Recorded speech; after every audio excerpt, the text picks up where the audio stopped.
Ah les gars, tout le monde l'a critiqué, il est monté en puissance. Ah, Lamine Yamal.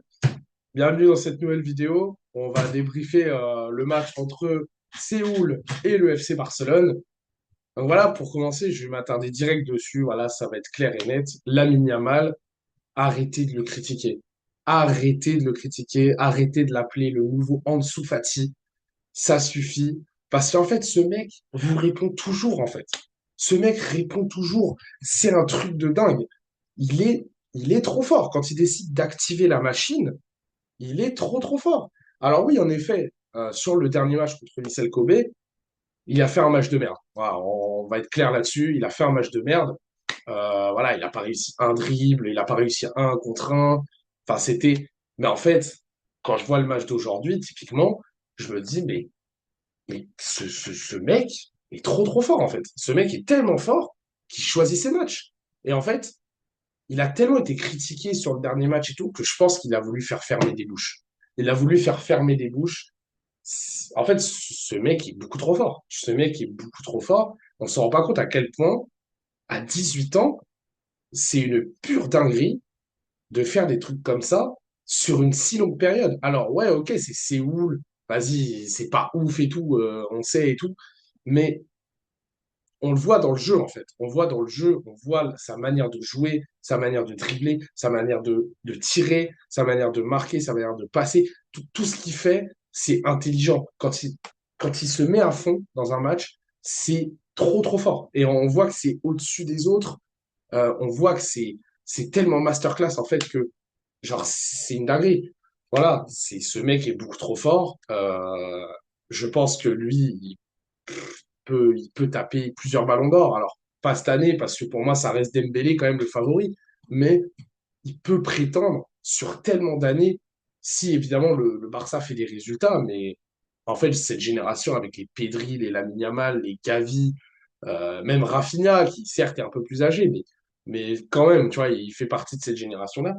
En fait, j'ai l'impression que, offensivement, en tout cas, c'est intouchable. C'est intouchable. Genre, ils sont trop, trop forts offensivement. Ça se voit. Et même les remplaçants, donc Rooney et Marcus Rashford, et même Ferran Torres, voilà, je vais revenir dessus aussi. Les mecs, ils sont trop à l'aise. Ils sont trop à l'aise. Surtout Rooney. Rooney, j'ai trouvé hyper à l'aise. Sa manière de dribbler, sa manière d'accélérer et tout ça. Je le trouve hyper fluide dans son jeu. Enfin, voilà, c'est. Non, on est vraiment sur une équipe qui ça tourne bien devant, ça tourne très très bien devant en fait. Euh, Sauf Dani Olmo, où perso, bon, malgré qu'il fasse une passe décisive sur la minimale, je l'ai trouvé un peu moyen, il n'arrivait pas trop à contrôler le ballon des fois. Je l'ai trouvé pas dans le jus, contrairement aux autres, où par exemple même Lewandowski, qui n'est pas le meilleur joueur dans le jeu, je l'ai trouvé suffisamment bon aujourd'hui, il a même marqué son but. Enfin voilà, c'est non, c'est masterclass. Voilà, et on voit le score de 7 buts. On sent que offensivement, c'est une dinguerie en fait. C'est une dinguerie ce qu'on a sous les yeux et c'est relatif à la saison dernière en fait. C'est beaucoup trop fort. Et voilà. Maintenant, il y a d'autres problèmes, comme par exemple la défense, où moi je trouve qu'on est encore trop friable. On est encore trop friable. Comment c'est possible qu'avec une telle domination, on arrive à se prendre 3 buts contre une équipe sans vouloir manquer de respect, qui est bien en dessous du Barça, logiquement, qui devrait même pas marquer un but, en fait. Il devrait même pas marquer un but. Et honnêtement, je me demande si le piège du hors-jeu de Hansi Flick, parce qu'il l'a beaucoup adopté encore aujourd'hui, je me demande s'il marche encore, en fait. Je me demande s'il marche encore, s'il faut pas changer de système, finalement. Par exemple, voilà, des Araujo, j'ai l'impression qu'ils sont pas à l'aise avec ce système. Voilà, il y en a qui sont à l'aise. Koundé, je le trouve très à l'aise. Typiquement, Koubarsi, je le trouve à l'aise. Mais Baldé et Araujo, notamment, je les trouve très peu à l'aise. Bon, en deuxième mi-temps, ça allait beaucoup mieux, surtout offensivement. On s'est pris un but malgré tout, mais on s'en est pris qu'un, on en a marqué 5. Voilà, bon. J'ai l'impression que l'équipe, avec les remplaçants, joue mieux que l'équipe première. En tout cas, sur les matchs de prépa, c'est ça. Après, bon, je pense que voilà, l'équipe première, ils ont enchaîné l'année dernière. C'est pas des gros matchs. Je pense aussi que il y a ce côté où ils sont pas forcément à 100%. Je pense que à part la Yamal, Personne s'est vraiment mis à 100% de ses capacités. Je pense que Yamal, il voulait juste répondre à ses détracteurs en mode, bah regardez, je suis là. En plus, avec sa célébration où il met la couronne à la LeBron James, I am the king. Non, franchement, c'est magnifique. Non, ce mec est trop fort. Ce mec est trop fort dans la provoque, dans la com, sur le terrain. C'est exceptionnel, en fait. Il est exceptionnel. Vraiment, j'ai rarement vu un joueur comme ça. Et en fait, c'est un truc de ouf. C'est un truc de ouf. Tout ça pour revenir. c'est- Voilà, je parle beaucoup de Yamal, mais en même temps, c'est le meilleur joueur du jeu. Il est dans un jeu. Il est dans un jeu, c'est le meilleur joueur. C'est, voilà. C'est c'est un truc de ouf. C'est comme un Bruce Granek à l'époque sur FIFA. Enfin, vous voyez ce que je veux dire. C'est un truc de dingue, en fait. Ce mec est exceptionnel. Il m'a choqué aujourd'hui, personnellement, même si c'est Séoul en face. Bien sûr, voilà, c'est pas la meilleure équipe en face non plus, mais je sais qu'il peut faire ça contre des Real Madrid. Il nous l'a montré. Il peut faire ça contre l'Inter Milan en demi-finale de Ligue des Champions, alors qu'il avait 17 ans. 17 ans, je ne sais pas si on s'en rend compte. Moi, je pense que dans le football, et je le pense sincèrement, on n'a jamais vu un jeune, aussi jeune en tout cas, qui avait un tel niveau et une telle aisance, que ça soit sur et en dehors du terrain. Genre, c'est ça qui est fou en fait. C'est que on a l'impression que le mec, il a 25 ans. Genre, sa manière de communiquer, sa manière de jouer, genre, c'est une folie, en fait. Genre, le mec, t'as l'impression, il est mature, mais tout en restant ado, en fait. Parce que il fait des trucs un peu de gamin, tu vois. Mais il a quand même, tu sens qu'il est bon. Tu sens qu'il est bon, il sait faire parler, il sait, voilà. Et c'est pour ça que on l'a mis favori au Ballon d'Or, parce qu'en termes d'image, bah, même si Rafinha, il a eu un meilleur niveau, des meilleurs stats et tout ça, en termes d'image et de ce que ça peut procurer, Lamine Yamal, c'est au-dessus. Voilà, même en termes de talent balle au pied, il est exceptionnel en fait. Moi, ça me rappelle vraiment un Messi. Ça me rappelle vraiment un Messi. Alors évidemment, il est moins fort que Messi, hein, même le Messi de l'époque, voilà. Mais sa manière de jouer, ça me rappelle beaucoup un Léo Messi. Voilà, crochet, feinte de corps, tout ça. Ça me rappelle énormément Léo Messi. Mais voilà, je vais revenir également sur un autre joueur que j'ai adoré dans ce match. Et franchement, ça me fait plaisir parce que c'est un de mes joueurs préférés. Et je sais que ça va paraître bizarre. Gavi, les gars. Les gars, Gavi. Gavi. La mi-temps de Gavi. Enfin, même pas la mi-temps parce qu'il est sorti pendant la deuxième mi-temps. Un peu à la manière de Rashford contre Vissel Kobe. Mais le temps qu'il a joué, donc on va dire la trentaine de minutes, mais c'est une pure masterclass. Ça a été le meilleur milieu de terrain aujourd'hui. Le meilleur milieu de terrain, ça a été lui. Devant Pedri, devant De Jong, devant Casado, devant Daniel Olmo, devant Firmine. Ça a été le meilleur milieu de terrain, ça a été lui. Et le but qu'il met, non, franchement, le contrôle orienté, frappe sur une passe, je ne vais pas dire mid, mais compliquée à reprendre c'est trop une dinguerie. C'est franchement, même Gavi, franchement, je suis grave content.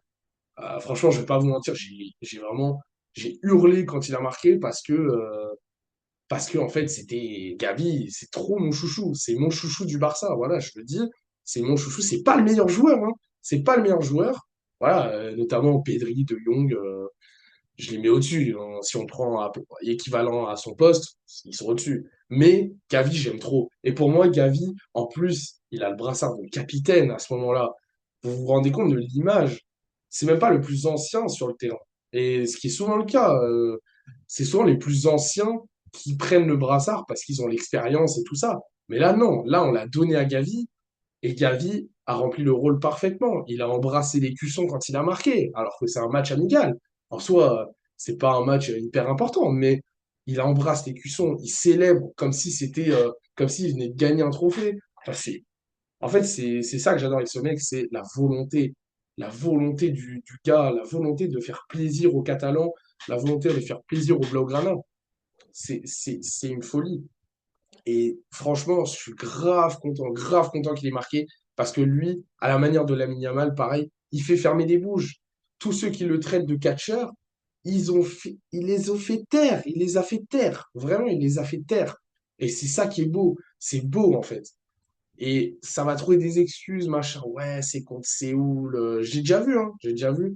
Mais les gars, en fait, ce que vous comprenez pas, c'est que nous, on sort d'une saison, on gagne 3 trophées. Parce que c'est souvent des Madrilènes qui disent ça. Des Madrilènes, ouais. Les mêmes Madrilènes qui ont gagné zéro trophée. Enfin, voilà. Bon, bref, après, ça, voilà. Nous, on est sur une ligne, en fait. Nous, on continue. Ça fait un an qu'on est monstrueux. Voilà, il faut le dire, ça fait un an qu'on est monstrueux et personne ne peut dire le contraire, et encore moins les Madrilènes. Donc en fait, on continue. On voit que malgré les 4 mois d'absence, ça joue bien. Ça joue bien, ça joue fluide. Et il y a même des joueurs qui sont pas forcément titulaires de base, comme Gavi, qui est plutôt un remplaçant super sub, si on veut. Il est quand même là, il embrasse les cuissons, il se donne à fond, même dans des matchs comme ça. Et ça, franchement, ça fait plaisir. Et voilà. Aussi, il y a Ferran Torres. Voilà, donc Ferran Torres, moi perso, j'ai kiffé son entrée. Voilà, j'ai kiffé son entrée. Franchement, je trouve que Ferran en neuf, avec la confiance qu'il a depuis le milieu de saison dernière, mais les gars, c'est un monstre. J'ai juré, c'est un monstre. Genre, il est chirurgical devant le but, et il nous le montre depuis janvier. Hein. Depuis janvier, il nous le montre. Il est chirurgical, il rate pas une frappe. Je me demande même si pourquoi pas, il pourrait prendre la place de Lewandowski, en fait. C'est pas contre Lewandowski, mais Lewandowski, il n'y a pas ce côté où il est percutant dans le jeu, machin. C'est vraiment un finisseur pur, c'est un neuf pur. Et c'est important de l'avoir, c'est important d'avoir un joueur comme ça. Mais je trouve que des fois, un petit Ferran qui, hop, il se glisse, machin, et au final, il finit. Moi, je trouve ça plus percutant et c'est plus représentatif du Barça finalement. Le Barça, ça a toujours été ça, une sorte de faux neuf qui est présent dans le jeu, qui limite des fois redescend en 10. Enfin, voilà, et je trouve que Ferran s'acclimate parfaitement à ce système. C'est franchement, et même la connexion, voilà, avec Marcus Rashford, ça commence à s'établir. On sait qu'il y aura possiblement une petite rivalité pour le poste, mais en même temps, voilà, c'est une rivalité positive finalement. On voit Marcus Rashford qui fait sa première passe décisive, donc qui est décisif pour la première fois au Barça. C'est dommage, d'ailleurs, Marcus Rashford, il aurait pu marquer. Alors, franchement, il a eu quelques occasions. Et franchement, très bonne entrée de Marcus Rashford également. Moi, personnellement, j'ai bien aimé. Et moi, je pensais qu'il allait marquer. Voilà, je me répétais pendant toute la deuxième mi-temps qu'il allait marquer son but, que voilà. Mais bon, c'est pas grave. Il a fait sa passe décisive et franchement, honnêtement, c'est parfait. C'est parfait. Doublé de Ferran, doublé de Lamine Yamal, un but de Gavi, un but magnifique d'ailleurs. Le doublé de Lamine Yamal qui est magnifique également. Hein. Franchement, les deux buts, ils sont magnifiques. Voilà. Et un petit but de Lewandowski au début. Tout ça, ça fait 7 buts. 7 buts, moi, ça me rappelle certains matchs, notamment contre Valladolid en début de saison dernière. Ça fait plaisir de voir ça. Ça fait plaisir de voir ça parce qu'on se dit, il n'y a que, il y a que la défense où il faut régler deux trois points. Mais sinon, on sent que en termes de milieu et en termes offensifs, on est prêt. Moi, je pense qu'on est prêt. Même si c'est des équipes un peu mises en face, je pense qu'on est prêt. Je pense sincèrement que on est reparti sur une très belle saison. Voilà. Hâte, évidemment, hâte que le championnat commence, que la Ligue des Champions, bon, ça c'est un peu plus tard, mais hâte que les gros matchs reviennent. Hâte que les. Voilà. Tout ça pour dire que c'est une très belle victoire. Franchement, je suis très content de ce que j'ai vu. La défense, j'ai un peu de réticence, mais je pense qu'au fur et à mesure du temps, ça va aller mieux. Voilà. Moi, j'ai encore certains problèmes avec notamment Araujo, où je trouve que pour moi, il ne s'acclimate pas à système. Comme ça a été le cas la saison dernière, hein, quand il a recommencé à jouer, il s'est pas du tout acclimaté au système. Et au final, je vais pas dire que c'est à cause de lui qu'on perd la Ligue des Champions, mais j'en pense pas forcément moi. Voilà. Donc j'ai encore un petit problème avec Araujo, mais je pense qu'Araujo a quand même le niveau pour être dans ce Barça-là. Personne va me faire croire que Araujo n'a pas le niveau de faire sauter Inigo Martinez quand même. Genre, je pense qu'il a quand même le cerveau pour ça, il a quand même le cerveau pour s'adapter, et je pense que ça arrivera au bout d'un moment, mais il faut qu'il s'acclimate à ce système, parce que sinon ça risque d'être très compliqué pour lui, euh, à la manière d'un Koundé, Koundé qui est parfaitement acclimaté, alors c'est même pas son poste de base. Défenseur droit, je le rappelle, c'est même pas son poste de base. Donc c'est quand même perturbant de voir que Araujo, dans son poste de prédilection, n'arrive pas à s'acclimater à son rôle notamment sur le piège du hors-jeu. Voilà. Tout ça pour dire que très bon résultat. Lamine Yamal, tu es vraiment le joueur que tu pensais être, tu es vraiment le roi de cette équipe. Moi, je le pense sincèrement au vu de ton talent. Et hâte du prochain match qui sera lundi 13h, pour voir la conclusion de cette pré-saison asiatique avant le match du Gamper et avant le début du championnat. Voilà. En tout cas, je vous souhaite à tous une belle fin de journée. Salut tout le monde!